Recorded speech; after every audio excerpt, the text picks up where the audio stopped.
হিমালয়ের বিশালতা আর বিপদসংকুল পথে দাঁড়িয়ে থাকা মানাসলু পৃথিবীর ৮ম উচ্চতম পর্বতশৃঙ্গ।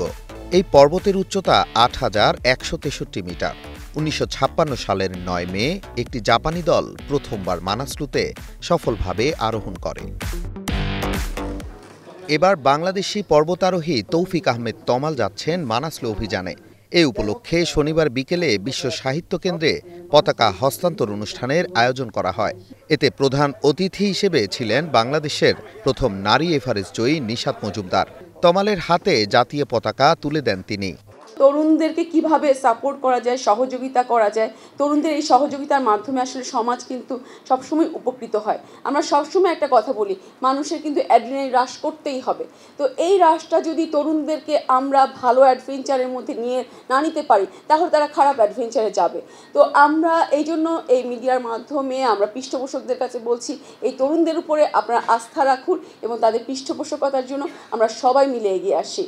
এ সময় তৌফিক আহমেদ তমাল বলেন, সরকারি পৃষ্ঠপোষকতা পেলে পর্বত আরোহণে আগ্রহ বাড়বে তরুণ তরুণীদের। তো স্বপ্নের পেছনে ছুটতে হলে অনেক দাম দিতে হয়। এই দামটাই হয়তো বা বাউন্ডেলে পাগল এখনো আসলে বাসায় আমার ফ্যামিলি বলতে পারে না যে সে কি করে, সে মানুষকে ঘুরে খায়। এখন আমি হয়তো স্পন্সরশিপ পাচ্ছি না, বা আমি এই পর্যন্ত যতগুলো মাউন্টেনে গিয়েছি, প্রায় 10টি মাউন্টেনে 9-10টির মতো মাউন্টেনে গিয়েছি, কোথাও আমি কোনো স্পন্সরশিপে যাই নাই। অল দ্য ওয়ে নিজের পকেটের টাকা।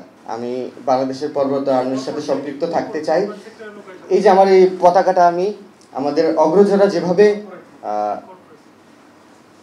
এক পর্বত থেকে আরেক পর্বতের শীর্ষে নিয়ে গেছেন, আমি চাই ওইটুকুই করতে। আমার স্বপ্ন পৃথিবীর 14টি 8,000 মিটার পর্বতে বাংলাদেশের পতাকাকে বিলং করা, বাংলাদেশ পতাকাকে নিয়ে যাওয়া আর ছুঁয়ে দেখা।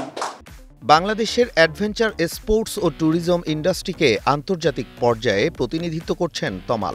মানাসলু অভিযান কেবল ব্যক্তিগত সাফল্য নয়, দেশের অ্যাডভেঞ্চার জগতে নতুন এক উচ্চতা ছোঁয়ার প্রত্যয়।